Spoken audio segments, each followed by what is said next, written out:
out of the 4 stops for the day every 15 minutes at this time. And that does change, folks. We'll be sure to advise you of that when you get back to the stop. Remember, while we're aboard the train, we do please ask that you remain seated throughout the entire tour. No smoking, no drinking of alcoholic beverages, no glass containers, no vaping and so on for public transportation. Remember to hold on to your personal items. If anything does fall off the train, we can't stop you to pick it up or take it as we save off. Now, those are courtesy of the others. Remember, if you happen to speak to anyone sitting next to you onto the train, please ask that you hold your conversations at a little low volume. That way everyone else around you can enjoy the tour. Alrighty, folks, here we go on train number 99. Ho, ho, ho, and away we go. Remember, there's the Mel Fisher Maritime Museum here in Mallory Square. You'll find all the gold and treasure inside the attraction there. Over till 5 o'clock, folks. You guys heard of the story of Mel Fisher, the treasure hunter by the chance. Very good find. If you haven't gone on that tower, that is amazing. The sights from up there are just phenomenal. I don't know if I can make it up there. That's right. Very long years, and Mel Fisher telling his crew members each day He could. I don't know. He said if you could make it up to the top of that tower, that Mel Fisher and his crew members found the motherload of the You can see all of Key West there. You can see the oceans on both sides. I mean, on all sides, it's just amazing. thank you. Another artifact found in discovery. Yeah. Remember, the Mel Fisher Museum is open till 5 o'clock, so you hop off at stop A to get the closest walking distance. Are you on the train? I am. I'm going to be driving the Conch Train today. Second time this year. It's our second time, too. Cool. I was on the journeys and then this one. On your right-hand side, folks, you'll find the entrance into the attraction known as President Truman's Little White House. The large green gates are known as our presidential gates. They date back to 1906 and they were built once only open for U.S. presidents, actually, that would visit our island. You see the sign for it there just on the white wall, folks. Kennedy, Carter, Eisenhower, South Clinton have all visited Key West, but most notable Truman. Now, if you take that tour, you'll find out former President Harry S. Truman loved Key West. In fact, he spent about 11 working holidays on the island. That would consist of poker playing, informal attitude, and wearing tropical themed shirts around the property. Here's to the president.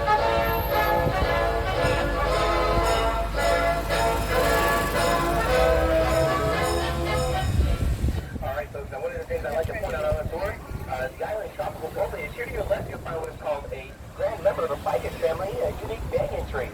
And of course, it's not indigenous to Key West. It was planted here on the island over 100 years ago by Myrtle Crossroads. And as you can find here, folks, the tree forms in between these two buildings, stretches over the driveway onto the other property. The aerial roots, when they attach themselves to another part of the tree or ground, it begins to form an entire new trunk. Very impressive. And that is the largest banyan tree on the island. You'll see a few more as we make our way throughout Key West, folks. Fun fact, the largest banyan tree in the world was recorded in Madagascar. The length of it grew to be 6 acres long. Quite the impressive size. All right, ladies and gentlemen, we're going to continue traveling down Wildcat Street. Lots of, again, about Really? Here in Key West, we're going to cover with 100 points of interest. This is one of the best spots here in the area we call the Paradox of Key West. This is where you'll find the official beginning of Route US 1. Mile marker 0 sign on your right-hand side, and the end of Route US 1 will be on your left. Now, ladies and gentlemen, my apologies. Sorry to report, but that mile marker 0 sign here in Key West is one of the most visited spots here, and is also infamously known as the most stolen sign on the island. If you look to your right, you guys, you'll see this is the beginning of Route US 1, but the actual mile 0 sign is no longer there. Now, we don't understand why they steal it so much when you can buy your own at the gift shop on the corner. It's actually less than $9. But if you do look to your left here, guys, you'll see the end of Route US 1 mile 0 sign is still here. Hopefully it lasts till the afternoon. We'll see. All right. Again, just a bad idea. Theft in general is a bad idea, but they're stealing it. Look at all the stickers on it. Often in front of the courthouse as well, and the old Monroe County Jail, just at the back of the driveway. So this area, folks, on your right-hand side is called Jackson Square, named after former President Andrew Jackson. Jackson Square is the area we have used for our county buildings here in Key West since we formed as a county in 1821. That was about 76 years before Miami was incorporated. And the courthouse is built in 1890, just behind the white wall. Stone building with bars in the middle of the window. Again, the old Monroe County Jail here in Jackson Square. I'm going to ship out myself, you guys, as we make our way down Whitehead Street. Oh, look at something, hopefully everything's okay with that. But anyway, folks, you can hear this about myself. Before I started here at the Conch Train, I worked at the Monroe County Sheriff's Office as a corrections deputy for 6 years. One of the things I learned with our visitors that come down to the island, usually the younger generation, is that they arrive in Key West on vacation, leave on probation, and come back on violation. Too many times. I've seen that happen. All right, you guys. Now, we're going to continue traveling on the tour. We're going to head down Whitehead Street. How's it going there, Mike? All right, just a tip off the old block for the old town, Charlie there, Jose. They love it when they use the accent there just a bit. That's okay, folks. Again, we're going to head down Whitehead Street. The next stop is actually, okay, so we're going to... Whatever's going on, get it away from us. Okay. It's nasty. Dispatch, 99, code white, southern and... Okay, none of the light green, we should be good, you guys. We'll continue to head this way. Everything's okay in that area. Anyway, the next stop supposed to be letter B. That's for Trueball Village. It'll get you a close walking distance to the attractions in the area that we're passing by. Remember, you want to get back to the mile marker 0 sign. You hop off at the next stop.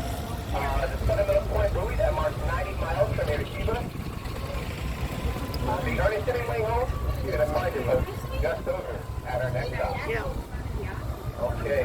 Yeah. All right, guys. Oh, look at the cute little homes. Dispatch. We're at a standstill here in the intersection of Angela and Whitehead. Apparently the fire in the area.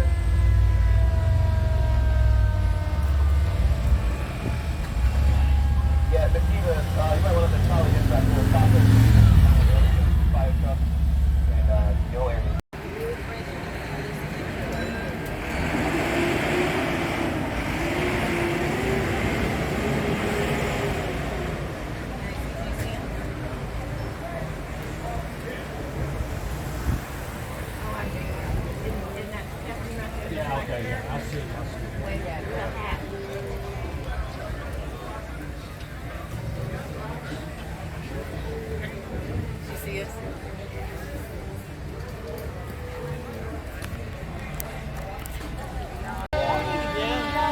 We got something going on over there. That's the third fire truck. 1, 2, 3. By the Historic Foundation for the Keys Historic Society. That is a new requirement that the building will have to meet. Again, the building preserved it the same exact way the year was built. I think there was 2 already down there, wasn't there? Yeah, so that's the 4th one. All right, again, we'll show you some more of those examples. These buildings being so close together. As you can see. And also in the local state, you'll find the best Bloody Mary on the island. Now, if you travel down Pachoga Street, ladies and gentlemen, one block down the road, there's a big blue building on the corner. Today it is known as the Blue Heaven Restaurant. Now, if you're looking for one of the best in the area, Blue Heaven's going to be your favorite, one of the local favorite spots. And that's going to be a hot-minute skip away from South Beach. Now, the Blue Heaven Restaurant in the 1930s here in Key West was known as the Blue Goose Boxing Arena. That's where a young author that lived on our island at the time would hold boxing matches as a referee. Coming up on our left-hand side, ladies and gentlemen, behind the red brick wall is where that author lived. Today, it is the Ernest Hemingway home. Now, the house itself was built back in the 1850s by shipwrecker merchant Asa Tiff and was known as the gorgeous French colonial architectural style. That was later purchased in 1931 by Ernest Hemingway and his wife, Pauline. Actually, it was given to them as a wedding gift by Pauline's Uncle Gus. How lucky were they? Sure, it's kind of cool with that, man.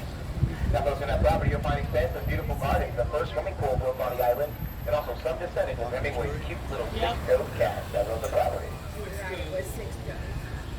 Number folks, by the way, Hemingway lived there for about 10 years on the island. While he stayed there to write a studio on the second floor, we wrote a few memorable novels. Remember, To Have and Have Not, Snows of Kilimanjaro. And also remember to keep your body parts in the train car, or you may end up with a farewell to all. Now remember, the Hemingway House, folks, is open until 5 o'clock this afternoon. You want to hop off at Stop B to get back to the area. Definitely check it out if you get a chance. Okay, so not only the Hemingway home is in the area, but also on our right-hand side, we'll find our Key West Lighthouse Museum.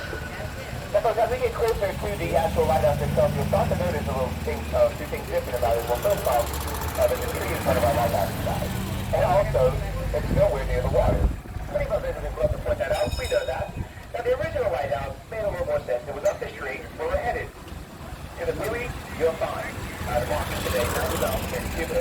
That's where the first lighthouse of Key West was constructed, of brick in the early 1800s. However, the Atlanta hurricane of 1846 destroyed this lighthouse. Now, folks, this hurricane was the most powerful force of nature to hit this island. Remember that Category 5 is the absolute worst, that winds that will exceed over 185 miles an hour. Well, this was a hurricane that brought 200 miles an hour sustained winds and about 3 to 4 feet storm surge. We'll talk about that storm surge later. As I mentioned, the lighthouse is out there in the ship. They get covered down on top of the lighthouse keeper, the first lighthouse keeper of Key West.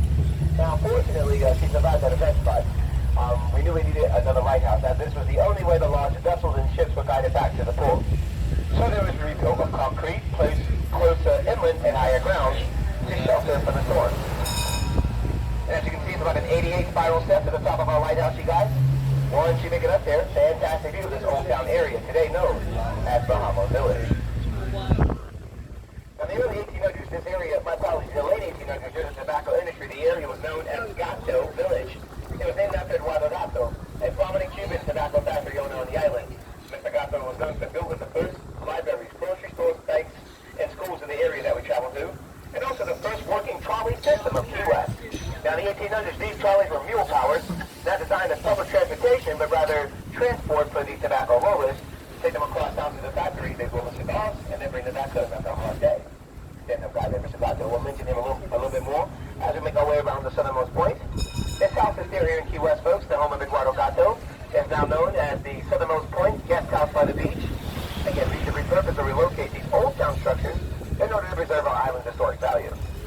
All right, ladies and gentlemen, we are headed to the Southernmost Point. Now, when we growing up on the island, folks, I'll show you a spot where, as kids, we have lots of fun in Key West, right down Captain Street at the Marsh. There's a King Community Park and pool. Now, there was an afternoon we were playing kickball back there on the court. And I kicked the ball over the fence we're going to pass by, and since I did it, that's not responsible. I had to go get the ball back, right? So I hopped the fence, and that ended up being the longest afternoon of my life, because once I hopped over the fence, I found out I was a housing for the Navy branch of the military. Relative to the store first on your right-hand side is one of the military naval stations on the island today. It is the Truman Annex. Church is a mile and a half back to the historic state park, Fort Zachary Taylor.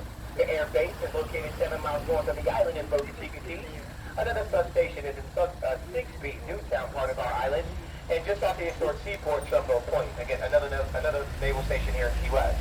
Now, in the 1800s, during the shipwreck industry, folks, the Pirate Republic were controlling or terrorizing the shipping lanes of the Caribbean waters. 1887, Commodore David Porter assigned a group of fast maneuverable boats to the island known as the Mosquito Squadron or Mosquito Fleet. Again, it was sent to fight off the pirates found in the surrounding waters of Key West. Now, we'll talk more of the Navy's presence here on the island, folks, but later in the tour, as we make it in Atlantic Boulevard, but the presence of the Navy has been felt on the island throughout World War I and II, the Spanish-American War, the Cuban Missile Crisis, the Vietnam War, and the Korean War. Here's to the Navy.